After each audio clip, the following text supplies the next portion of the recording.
Russia can annihilate Brussels in 15 minutes, can Mm. turn it into the parking lot. So there you go. So much for the buffer, you know. No, the question is obviously in not having the terrorist entity literally on your border. So per NATO, yeah, as I already stated, you can quote me, and I saying this nonstop for a number of years. United States, that is to say, combined West, lost the arms race.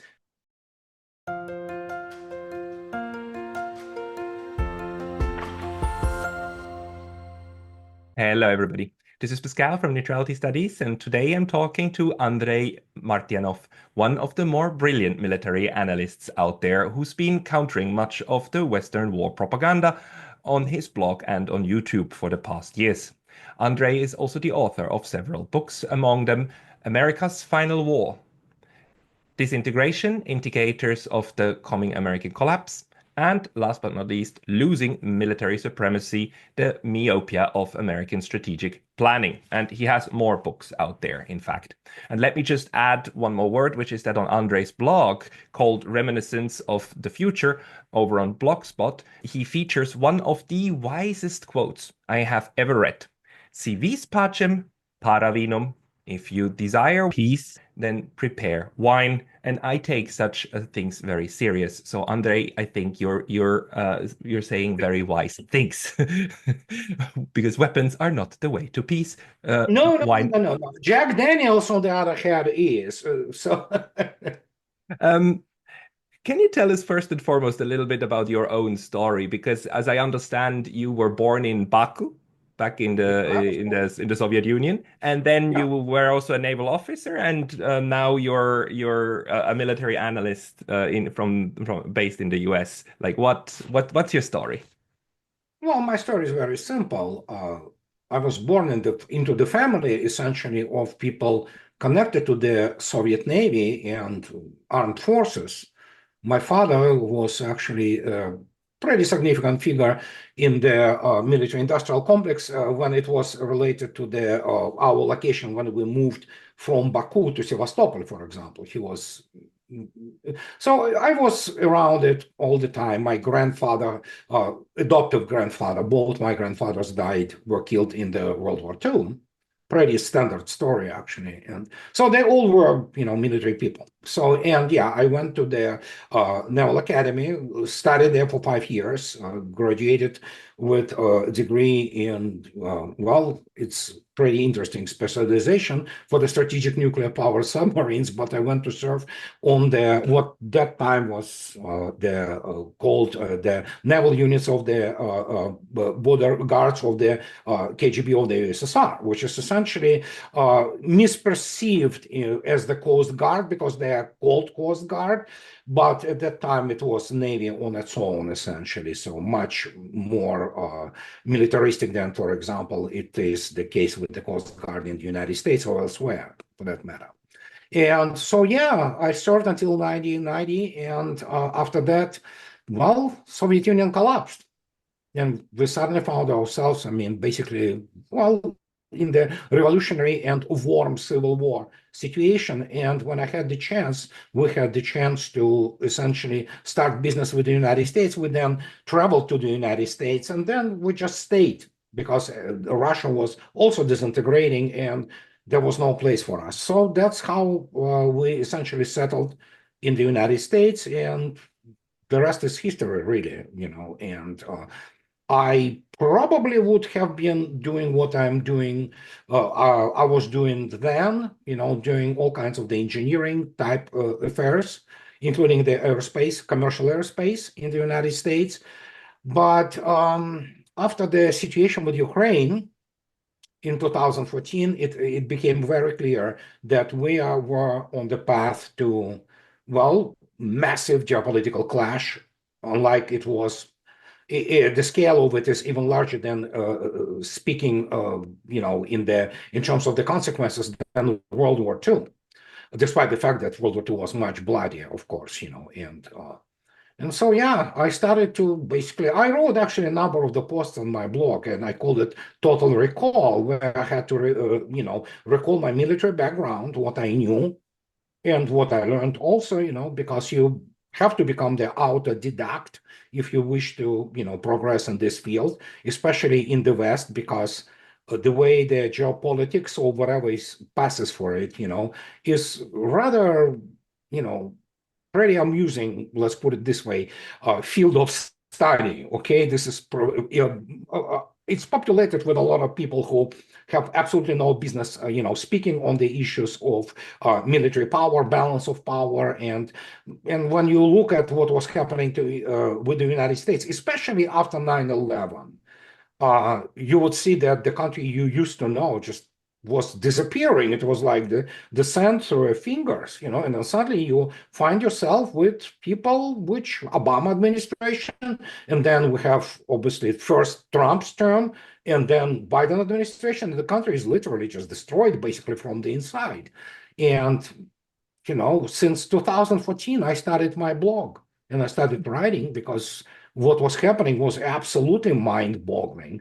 And one of the things which absolutely stunned me was the lack of professionalism and illiteracy of the majority of the so-called intellectual elite in the United States. Those people are just absolutely illiterate. They're ignoramuses. They didn't understand what they're dealing with. And fact is, I made my career as military and political analyst by issuing warnings. I issue warnings nonstop since 2014 in public sphere. And sadly, my warnings came true. Some people say, oh, how did you know this? It's easy to know when you have the toolkit to deal with this issue. And that's what I'm doing. May, may I ask you? I mean, other people who have been issuing warnings and whose predictions came true were people like John Mearsheimer or Jack Matlock or George Kennan, who all, especially when it comes to Russia, who said this is gonna end in very, very horrible tears if you continue pushing NATO toward the Russian border. One of the things here is that they use a certain analytical toolkit or a theory like IR theory of realism, saying like, look, plus they listen to what Russia actually says. They listen to what Russian politicians say, and deduce from there what's the politically possible or not without getting into war. Do you what toolkit are you using in order to analyze the situation? Well, I immediately will have to obviously correct a little bit. John Mearsheimer wrote in the Foreign Affairs in 2014. While I understand where he's coming from, but he's not realist. And he, or whatever passes under the realist term, the semantics, the game of semantics, he was writing about Russia as a declining state, which of course I have issue with that because my predictions were based specifically on the issues which I know. The military power, the main tool is the correlation of forces at means, which are the first derivative of the industrial, advanced and highly advanced economy. So when you talk about, for example, American economics, which is used, by the way, I have the, I see the Mearsheimer's book. No, isn't it behind you? Or maybe, no, it's not him. Yeah. It's blue. So yeah, the liberal, whatever the delusions and things of this nature. I mean, those people do not understand that they are the products of the American education, which pursues this fantastical idea that somehow financial markets are the real economy, which they are not. And this is what comes with my military engineering background, because I understand how the weapon systems are created, what kind of the R&D goes into it, what kind of the industries are actually tied into this, because, and that's the main toolkit. It's obviously very difficult to explain it in a few words, for example, within the time limits of the fairly short interview. But the point is, you have to look at the tangibles. So yeah, obviously finances are important as the blood which feeds the body, so to speak, of economy. But what matters are tangibles, or starting from the simple thing which is called the CINC, Composite Index of the National Capability, which includes 6 parameters ranging from steel production to the mobilizational potential. But most important are those by Jeffrey Barnes, not to be mistaken with the Barnett, pardon me, Jeffrey Barnett, not to be mistaken with the incomparable Corelli Barnett, no relation whatsoever, who in 1992 posited those 14 points on the why, for example, West is leading the world, not anymore. And out of those 14 points, which he described, what are the main criteria for defining what is the, essentially advantage and leadership, out of those 14 points, 12 are related to the actual industrial capability. And ranging from obviously things like production of most of the finished goods, aerospace industries, weapon systems and things of this nature, and our most advanced R&D, fundamental science and things of this nature. And only one point is about them owning and controlling the financial system of the world, which is already also doesn't control. And then of course this funny point about the exercising the moral authority and moral leadership, which also have been completely lost. And so when you look at this, remarkably, these Barnett's things, they come extremely close to what, for example, Marxists, and not vulgar Marxists, but especially Marxists as have been transmutated by, for example, Stalin's economy, basically were preaching. You know what? You have to build the real industry. You want to play real, serious, applied geopolitics, then you have to build a real military industrial complex which produces deadly effective weapons which work. That is why when you read like Edward Luttwak, you begin to laugh simply because it's amateurish, basically, blabbering about some kind of things which, of course, are not there. And when you know and you understand, this is my professional advantage over many people when you understand what comes into the design of the most advanced weapon systems. So if you, let me give you my specialization as upon graduation from the Naval Academy, the specialist in the gyro inertial navigation and complexes of the strategic missile systems. Naval strategic missile systems, which at that time Delta 1, Delta 2, Project 667B and BD strategic missile submarines. And, after that, you had the choice to go to serve, submarines or, fast attack submarines, or I chose to go to the border guards. So, and when you understand this, and you already know, for example, level of what was happening in the Soviet Union in terms of the military technology in the mid-80s. You look at those things which have been written and said in the West, and you laugh. I mean, those people have no clue basically what they're talking about. So may I ask, one of the biggest stupidities I think that the West put out there and that everybody started repeating is that Russia was a gas station masquerading as a country. But while at the same time, the people who talk about using the USD and cutting Russia off the world finance markets that will ruin Russia's war apparatus don't understand that Russia is able to take out all the minerals it needs out of its own ground, transport it itself, manufacture it itself into weapon system, and transport those and then have their own army that use the ruble and that are completely self-contained and are able to wage that. Is this more or less what you're talking about? Yeah, those people have no idea. In fact, they're one-trick ponies. They are very illiterate, and especially when you look attentively in relation to Russia, it's I use this term, Solzhenitsyified. Soviet and Russian history have been Solzhenitsyified to the point of the complete absurdity that people do not even understand that mathematically it's impossible. Like, this idiotic claim of 60 million people killed, like in World War II. Well, then I shouldn't be sitting here. If 60 million people have been killed, it's basic mathematics, So, but you have these people, coming out constantly, creating those, delusions, especially when you look attentively at the dissident or movement of Soviet Union and Russia and all those so-called Russian specialists, just because they can speak Russian. They're not specialists, they are not scholars. They do not understand the first thing about the real economy. And of course, they don't understand anything about modern Russia. But these are the type of the people which are all over the US establishment. As the result, we see the result where it all led to. And basically speaking about all that, because they are being the one-trick ponies, they thought that somehow Soviet Union collapsed because of war in Afghanistan, which, by the way, Soviet Union didn't lose.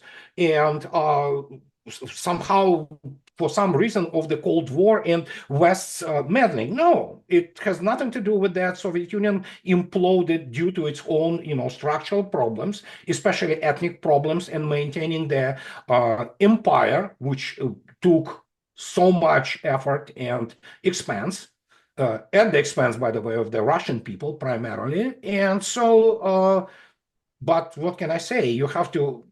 Those people do not have, as I already stated, and my latest book is about it, is echo chamber. These are people, they do not like bad news. They cannot face it because being cowards, most of them, the collapse of their, comfortable, warm, echo chamberish world. Well, in reality, you saw what happened to the United States, how the country was essentially ran into the ground, deindustrialized, and it was always grossly overstated as the military power. And now we have what we have, and we have the tectonic shift of the historic proportion, once in a half millennium shift, a paradigm shift, if you wish. And those people still do not understand what hit them. And they cannot. Do you what do you think, or who do you think are the people who understood this correctly? Like when I say like people in the past, like George Kennan or somebody like who's still around, Jack Matlock, the last US ambassador to the Soviet Union, do you think these did they correctly understand Russia? And then after them came this vacuum plus this echo chamber that then just enhances this wanted perception, this wanting to perceive Russia as a defeated middle power. Yeah. Jack Matlock is only one of them who really properly understood that. George F. Kennan, he left obviously wonderful memoirs, at the turn of the century, I believe that. It's a wonderfully written thing. But again, even George F. Kennan didn't understand the impact of the Soviet time. He didn't understand that if not for the Soviet time, essentially, the Soviet Union, historic Russia, would have been defeated by the unified forces of Europe, headed by obviously Adolf Hitler and Nazi Germany. And when people say, "Oh, Nazi Germany," no. It was European affair altogether. So, and many people forget that actually Axis forces were constituted from Romanian, Finnish, Italian forces. They had the French SS divisions, the Spanish divisions. So it's kind of like, yeah, and. When you look attentively at the history, as I already stated, the only thing that American Academy at large is good at is creating narratives. They have some facts which they juxtapose as it fits the narrative. In reality, if you talk to the average American Russian scholar, none of them, they have the capability of establishing causality. Some of them, they don't do that because they are wild people and they need to, they are paid for USAID or something like that. Others because they are not very bright people. You can take a look at Mr. Michael McFaul. He's a classic example of the Stanford, so to speak, academy. With the guy is a certified, pardon me, moron. But here it is. He is the U.S., Russia expert. the guy won't be able to hold a discussion with anybody who is properly educated on the issues which relates to the actual history, not some, BS which and again, it's juxtaposing. He basically has narratives from people who are essentially opposition and fringe elements in Russia. And now these people, for 3 years, as it was beautifully written by Tolstoy about Napoleon at Borodino battle, when he was afraid of, like in a bad dream, when the Ruffian approaches him and he is about to strike him with, enormous force, but instead his hand, limps, and he cannot do anything. And the same here. These guys literally thought that in 2022 they can, as they say, dispose of Putin's regime. The Russians will rise up because they will be struck by sanctions. Those people have no clue. I'm sorry to say that. And now for 3 years, they lived through this horror, for them. Well, why do you think it is that is it the Fukuyama effect? Is it the idea that the West won the Cold War? Is it this belief? You also said like the belief in financial markets is very important. Yeah, it's Fukuyama effect, and we have to go back to Schumpeter in his 1945 famous treatise, when he talks about the people who are generally, not all, but majority of these people are unemployable for any kind of productive intellectual or physical labor. And as a result, they create basically those environments where they create those own criteria of something like Edward Luttwak. I mean, it's funny, the guy probably won't be able to hold a conversation with anybody who is actually properly educated. So you have this bunch of people, most of them with all, well, and I understand I might, stomp on somebody's ground, but all those fake sciences like political science or history, which is created out of the, some, ideation about democracy or something like that. And they really believe that. Just to give you an example, the World War II, the real history in World War II have been rewritten by the Anglo-American historians. It was perverted to such a degree that now Mr. Trump believes that it was Russia, Soviet Union, who helped the United States to defeat the Axis forces. Well, of course, Soviet Union and Red Army helped by annihilating 80% of the creme de la creme of the best forces Axis could throw at them. But this is what it is, and you cannot change this. The illness progressed so far that we have now those people without any serious knowledge, skills and things like that, which are required to understanding on the conflict and geopolitics of the 21st century. And the foundation of the geopolitics of the 21st century, as it was always the case, is what is called balance of power. Balance of power is built around correlation of forces and means. Correlation of forces and means is the science which is taught for real serious operational strategic level military people. It involves a lot of mathematics and a lot of verifiable clear data on the, for example, issues of the actual industry and weapons, which this industry does produce. If not, what you get classic GIGO or garbage in, garbage out. Those models which they create, they're absolute trash. You can throw them away because they do not work, because they don't have the first thing or the inputs they have to put in, because they cannot live with the actuality of those inputs, because it breaks and destroys their point of view, their narratives.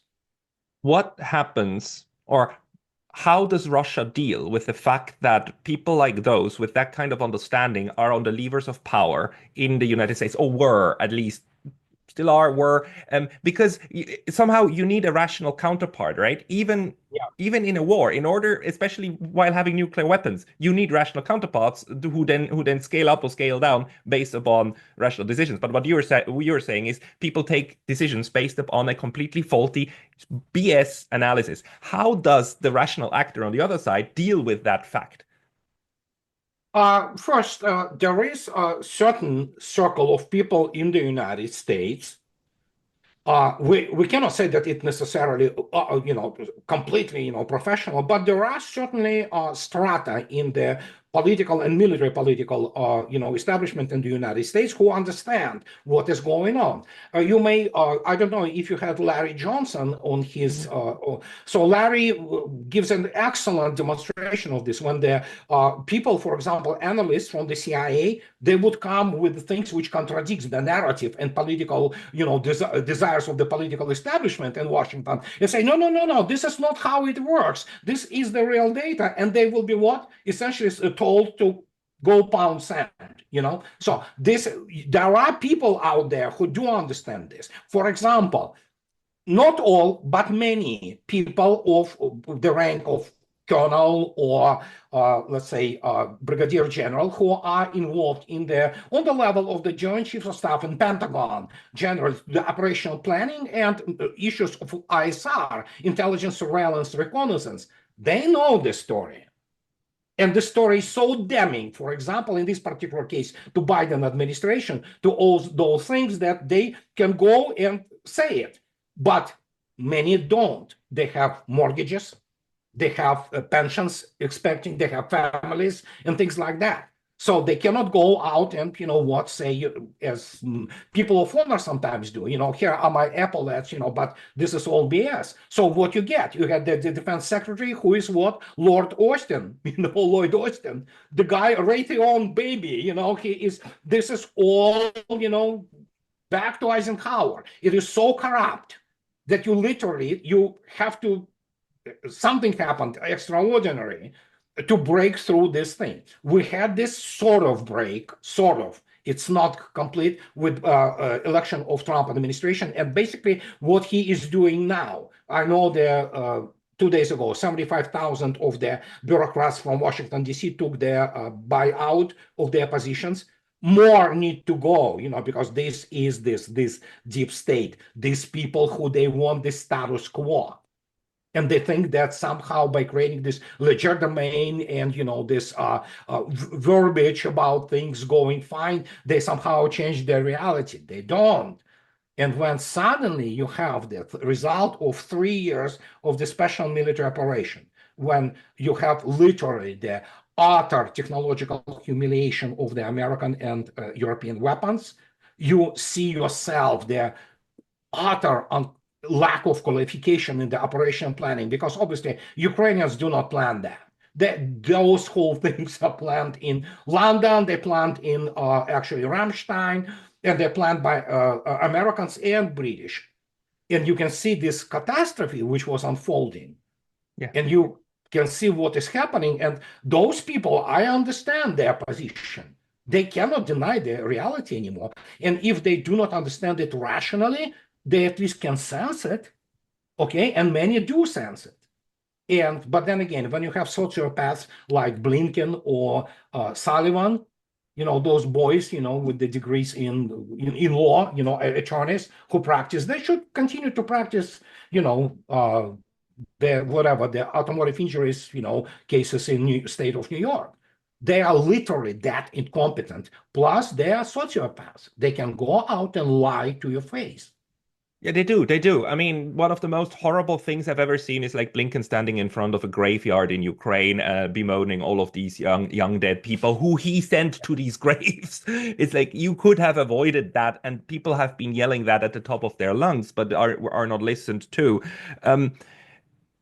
Is this this big moment of reckoning for the US and even more so Europe, the collective West, right? Is this the moment when they have to face their internal problems? And is there a parallel to the way the Soviet Union had to reckon with its internal problems in the 1880s? Do you see any parallels or not? Very tentative, I would say. Soviet Union had their totally different issues, ruining it, if you wish. Not to mention, of course, the only parallel which I would say utterly corrupt elites. But they're top of the Communist Party, let's say they're, top of the Central Committee and things like that, and those Moscow elites, they wanted to sell Soviet Union. They wanted to, just basically appropriate those huge treasures which was there, and they wanted to integrate themselves into the combined West. In terms of the corruption and ignorance of the elites, yeah, there's some parallels because basically combined West elites are it's complete decomposition in human and academic terms. They are sociopaths. Most of them are. If you look at them, they are not normal people essentially. Look attentively at von der Leyen, Baerbock, or Macron, and it's a freak show. Okay, let's put it this way. And when you look attentively at the academy and those ideologues, yeah, the Fukuyama's 2.0, 3.0, all kinds, those Andrei Bernard Levis and, those people who are war criminals, for the lack of a better word, that's who they are.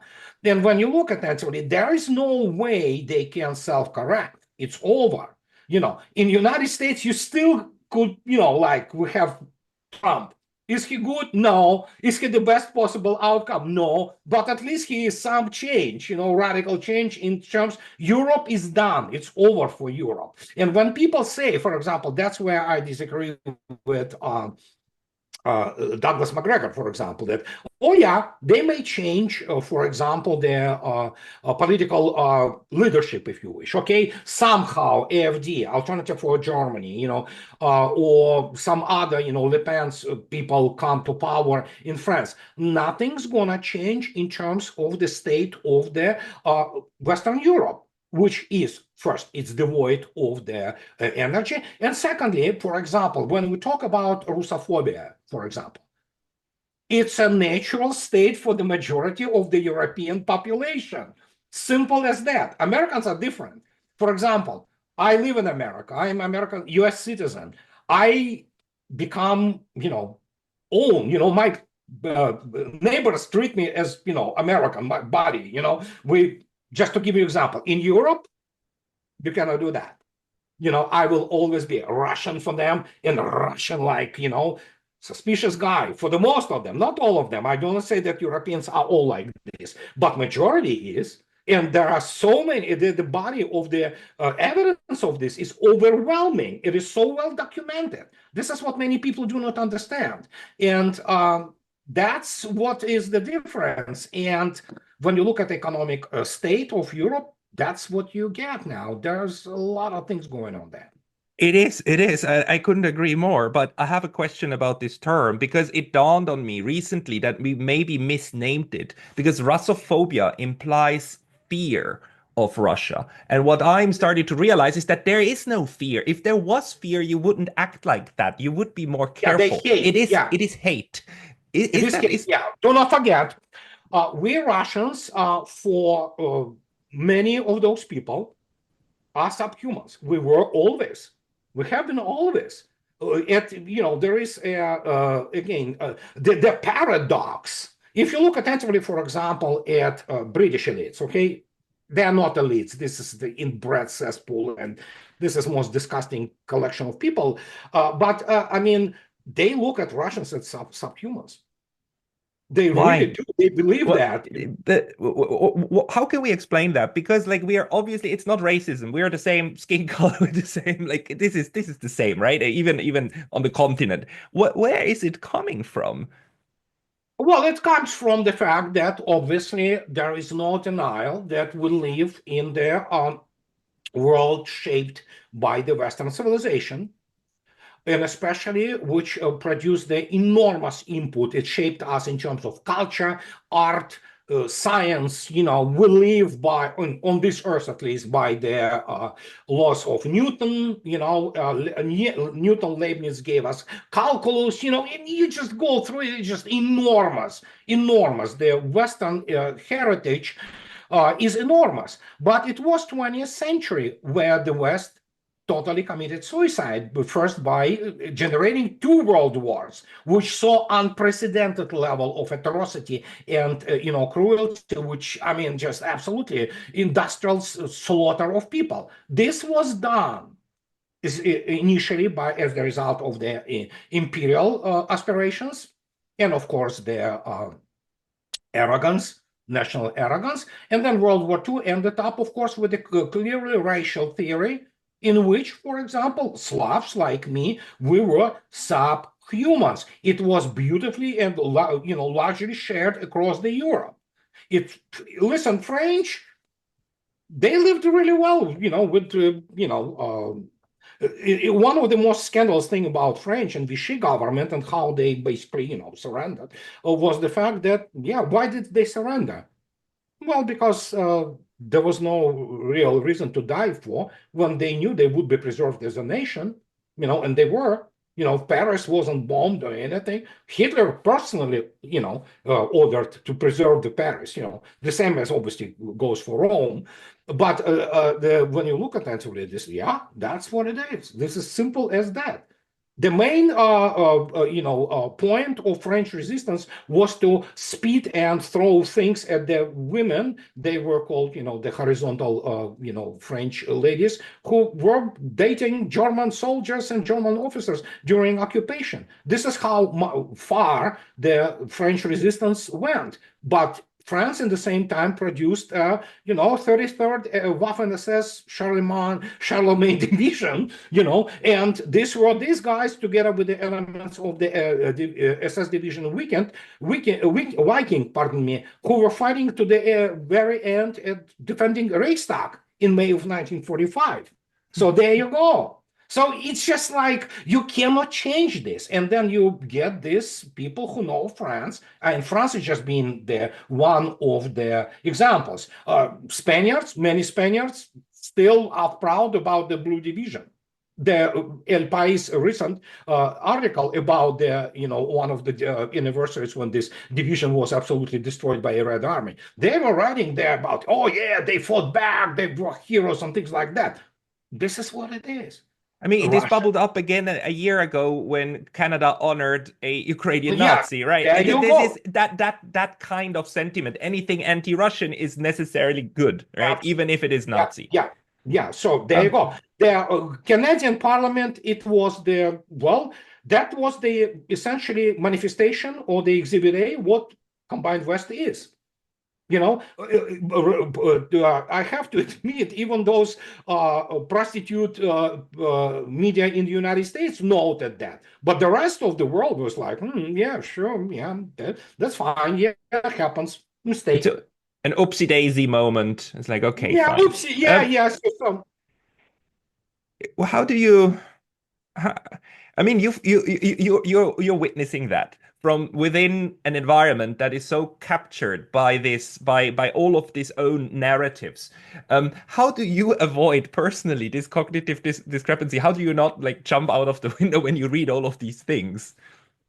Well, it's I have to be professional. I write books on that, So when I see that this new bifurcation point, so to speak, when it goes to something like I go out and write the book, when actually my most important book is not the three which we spoke about. It is the second book which is there. It's called Real Revolution in Military Affairs, and my editor was begging me. She was begging me that don't use much more math, just don't use math, So, and I had to kind of, I mean, it's nothing wrong in using this expression, dumb down it a little bit, but it was already done, which was 6 years ago. I stated it's over for the West. They lost the arms race, period. It's simple as that. It's just that they don't do strategy. They are, when you look at actually military education in the combined West, especially in Europe, is a joke. They do not prepare really competent officers there. You can't, and so when you look at this, and you're like, my God, what they were thinking, and you understand that they were delusional, and of course driven by, we already established really well, not Russophobia, by hatred, So and they hate Russia, and they hate it for a number of reasons, and does this have?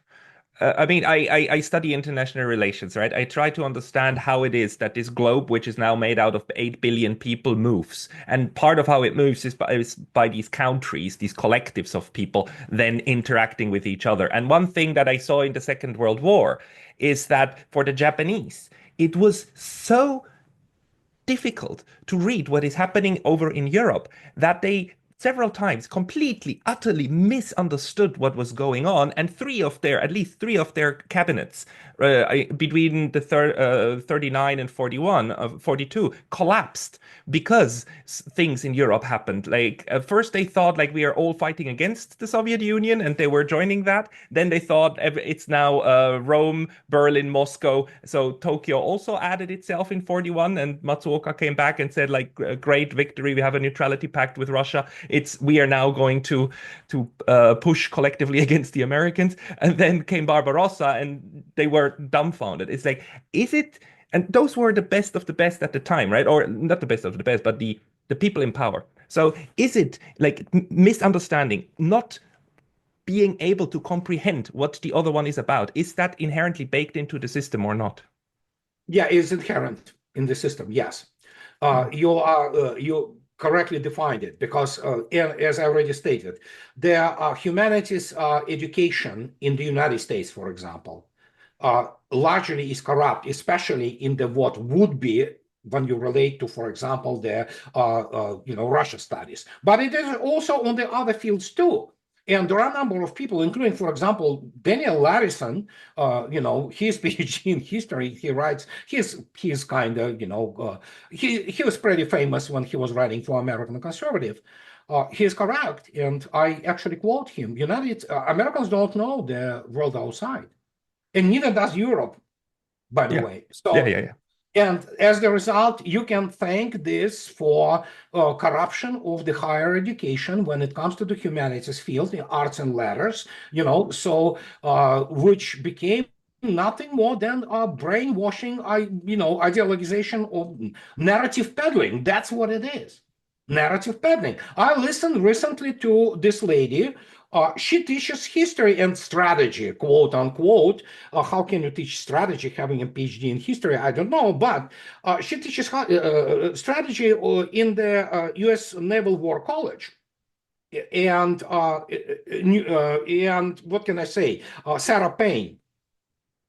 When I heard what she was talking about modern Russia, I was like, you have got to be kidding me. I mean, she's stuck somewhere like between 1982 and 1989. And she doesn't even understand that what she produces is just, she said, if dictator Putin would spend more money, on the roads instead of his fancy weapons, by the way, the revolutionary weapon systems, which the West doesn't have. And like, did she see highways in Russia recently? It's like the woman doesn't even understand what she's talking about. She lives in some other alternative universe.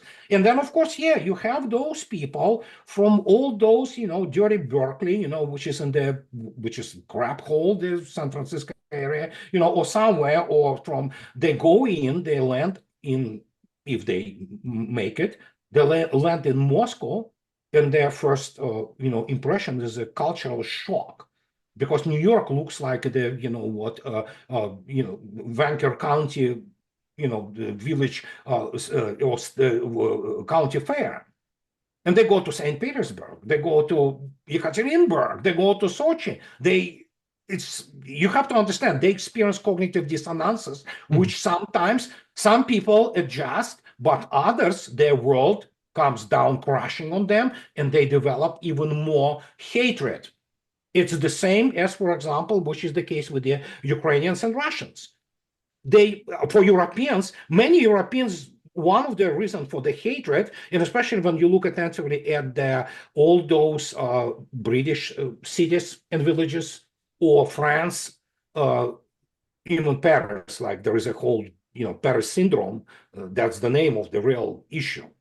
The cognitive dissonance, especially Asian tourists, when they imagine Paris they come in, it's like it stinks, the narrow streets, Eiffel Tower looks like nothing, like, and they are shocked.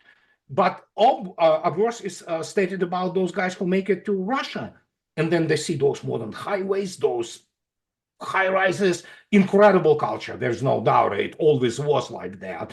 And they see those people, and they see how Russians live. Europeans, Russia is beginning to live better than any European country now. This is another point, and believe me, there are many, insulted Europeans who do not take it lightly when I tell them that you're going to be poor, not because just because you cannot, sustain your economy for the prices of energy which you have now. And Russia is not selling this anymore. Russians had it, so there you go. Let them buy 3 times the price and see where it all goes. It will be deindustrializing, and it's already in the progress as we speak. And that's another thing. So in this sense, and I agree with you, what Europe is going to suffer over the next at least 20 years is going to be a hole of their own digging. But the hole is by now so deep and so structural that there is no way of escaping it, right? Can you speak maybe a little bit to the reaction that we are seeing right now? We're speaking on February 15th here, 2025, and Donald Trump just announced that he had a phone call with Vladimir Putin and that they both want to end the war, and his Secretary of State and his Secretary of Defense both said we need peace. Peace is what we want. Peace is what will be had. The dying has to end. I mean, the Americans are now the ones who are forcing this process from the Western side. I mean, not that the Russians hadn't tried, but the Americans are at least now speaking about it. And the Europeans are shocked, and they're saying, like, you cannot make a decision like that without us implementing it on us. This is quite insane again. What's your impression? Oh, it's a very simple impression. I've been on record for many years now. Europe is not the subject of the international relations. It's an object. So, and it's not only that, they really do not understand who they are. And their elites definitely don't. And yeah, they are lunch for the United States. I'm sorry, United States wants to eat too. Guess what? Europe will be, it already is, just to take enough to take a look at, for example, the Royal Netherlands Air Force. They will have the F-35 shoved down their throats, then American whatever junky, weapons. That's going to happen. And one of the reasons why it's going to happen, because they also are being deindustrialized. And the quality also is falling of what they do. There is a very interesting thing, which seems like not related, but it has everything to do with this. If you take a look at, America, for all its, flaws and, huge issues, it still remains the, superpower. It's not as large economically as the United States wants to think about itself, but still. And if you look attentively at the October 2024 issue of the Current Driver magazine in the United States, which is the most respectable automobile, basically publication, out of 25 bestsellers in the United States, not a single European car, not a single. No Mercedes, no BMW, no, let alone French cars and things of this nature. All, American, obviously Japanese, Korean, what have you.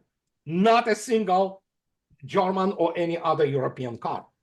That tells you something. And America has resources, not all of them, but she does. Europe doesn't. And that's the sentence pretty much. And that is going to affect, because we are on the Kardashev scale, the types of the civilizations, okay? We progressed from probably 0.1, 0.2 at in the 19th century, early 20th century. We progress now to probably 0.6. And this is not linear, that's exponential, okay? So the 0.6 is something like, 20 more times larger, energy consumption than we had even at the start of the last century, and even at the start of this century, okay? But Europeans love them, they're Greta Thunberg, so they have to live with that, as J.D. Vance told them today. So, and they killed their industries, literally. So, and when you look attentively, what's left? Yeah, French still can build some things in Saint-Nazaire, like, useless aircraft carrier maybe once in a while. And they have Airbus, which is, of course, joint, Germans have Siemens. if they can keep it, which I don't think so they will. So there you go. What's that? What else? Do you think, I mean, this is a long process, right? It's this process that predates the Second World War, this kind of, um, for a lack of a better term, to become a satellite of another great power without realizing so, while deluding yourself into thinking you're an equal partner Yeah. just because you're sitting at the same table. It is so cute. But the way that Ukraine at some point will the realization will sink in that they were never more than a battlefield and a man and a man provider, right, and a blood Yeah. provider to a proxy war. The way that realization will sink in at some point. Do you think the Europeans will ever understand that they too have been played for 80 years plus, or is the ignorance about reality so deep that they will continue deluding themselves even for the next decades? Which is funny, it's happening today in Weimar, no less. Okay, it's like you cannot get any more symbolic than this. So they meet at Weimar, Germany. Europe is already entering Weimar Republic level of the depravity and economic dislocation. It will get much, much worse. It will get much, much worse. And economic stimuli, obviously, they are critical. Well, for intellectuals, whatever we understand under this word, you can kind of, reassess your life. But for the most people, they perceive life as the combination of the outside stimuli and the economic of them being the most important one. Okay, and when you suddenly have, no, people don't talk about it, but I spoke about this in my latest video. When my heart bleeds when you understand that thousands of the senior citizens in United Kingdom die freezing. I mean, what kind of the world is that? I mean, when you have people, thousands, and some people say it's 17,000, which is appalling. I mean, if you don't have the state, which cannot even take care of your most vulnerable, so what kind of state you are? You are third world. And yeah, beyond their, but touristy places, London is a crap hole, essentially, as is Paris, for example. And when you look attentively at this, is that what they wanted? The elites certainly did. But again, as I already stated, when the sociopathy or the sociopath, is becoming not the accident, not the bug, but the feature and the main criteria of getting into the politics in the Europe, what do you expect? You have Annalena Baerbock. She's an imbecile. She's an Yeah. imbecile who turns around 360 degrees. You had Liz Truss, who's a complete cretin. She was the prime minister of Great Britain, who came and told Lavrov that Voronezh, historical Russian territory, should, be given its independence. That's the type of people. They are morons. And that's what it is. You look at Biden, or again, as Sullivan or Blinken. They are absolute sociopaths without any skills. In other words, the West didn't produce the real statement, since however we cast on him, and much of it correctly, since the George Bush Senior. Everything else after that, from Bill Clinton to W to Obama, these are not statesmen.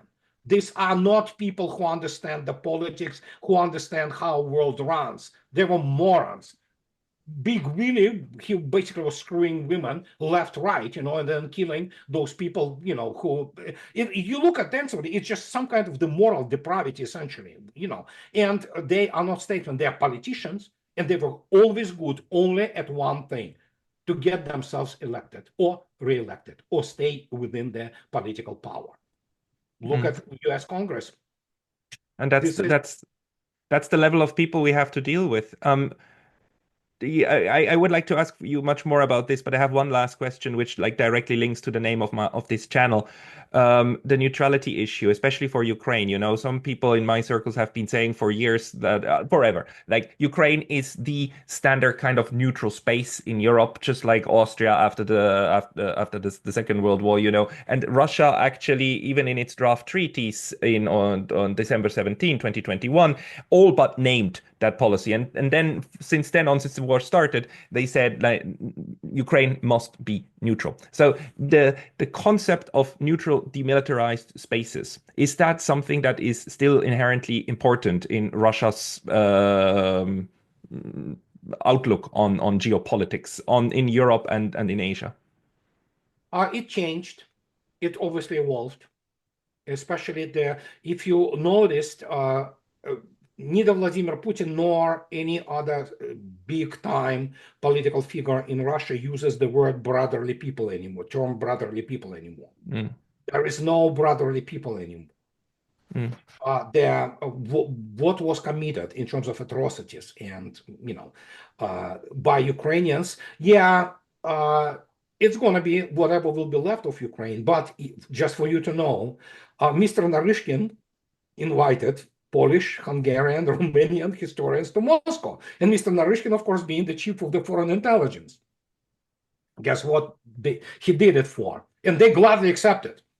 To discuss the territories which historically belong to places like Poland, which is Volhynia, of course, and very good old Polish town of city of Lemberg, which is we know as Lvov.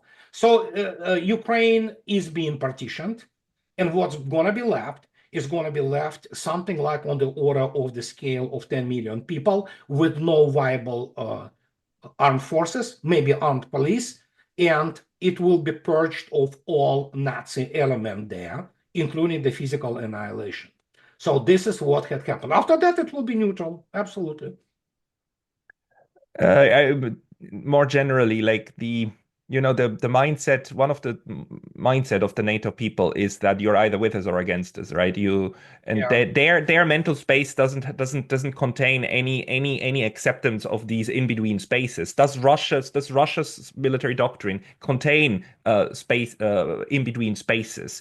Like, let's take the example of maybe on the other side, Mongolia. The fact that Mongolia is, a convenient buffer with Russia and is convenient on the border. Is that something that's important to Russian military thinking, or am I over interpreting things?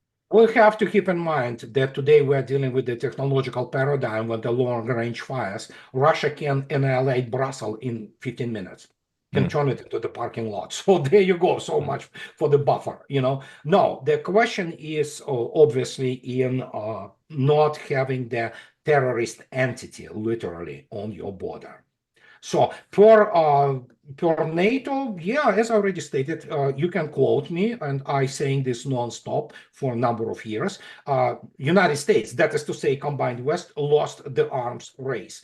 I cannot even emphasize enough how backward they are militarily. And considering this, if you rephrase the famous Clausewitzian dictum that the main object of war is to compel the enemy to do our will, Russian dictum for the war today is the main object of war is to compel the enemy to do our will by means of physical annihilation of its armed forces. And so it is Gerasimov doctrine, if you wish. And no, your armed forces of Ukraine will be physically annihilated. They will be absolutely filtered. And so that's how Russians view it nowadays, And you know what? There are huge lines on the Sheremetyevo airport because Russians are not letting Ukrainians anymore to do what they were doing, for example, at the start of a special military operation. You know why? Because many of the Ukrainian so-called citizens who decided to go to Russia turned out to be the assets of the GUR and working on all kinds of nasty organization, including committing the terrorist acts, like they did, for example, recruiting people who killed the chief of the. So it's like, it's over. It's different.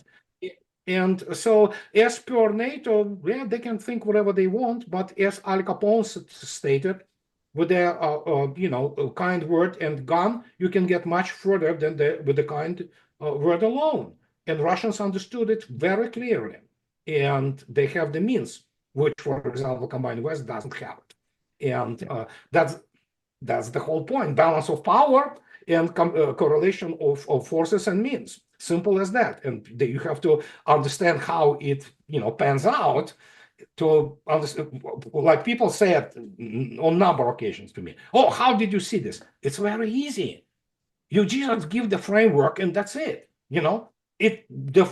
Those conclusions, they float naturally from the knowledge of the main engines, so to speak, all the propellers of the international relations, geopolitics, and things like that.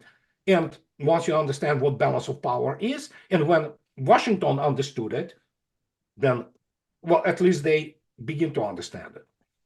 I And will. Sorry, I want to talk to you much more about your framework, but I think we have to do that in another podcast because we're sure. already reaching the hour. But I want to direct everybody. You have a wonderful blog on which you almost post daily on Blogspot, and you have a YouTube channel of your own. Is there any other place where people should go who want to read or hear from you?